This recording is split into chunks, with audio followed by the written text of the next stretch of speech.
আমি তো রাস্তার কোন চালকের সন্তান আমি জানি না। আমি শুধু এটুকুই বলতে চাই, আমি তো একজন মানুষ, হয়তো আমার রাস্তায় জন্ম হয়েছে, কে আমার বাবা কে আমার মা আমি কোনোদিন বুঝতে চাইলেই বুঝতে দেইনি।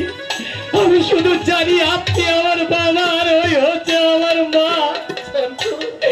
হে বাবা হে, আমি কেন এখানে পড়ে রয়েছি জানে?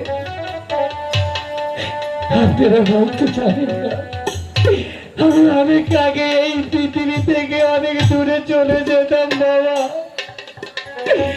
আমার সেই লোকের চোখে যদি এক ফোঁটা জল দেখি, মনে হয় আমার জীবনটাই চলে যাবে।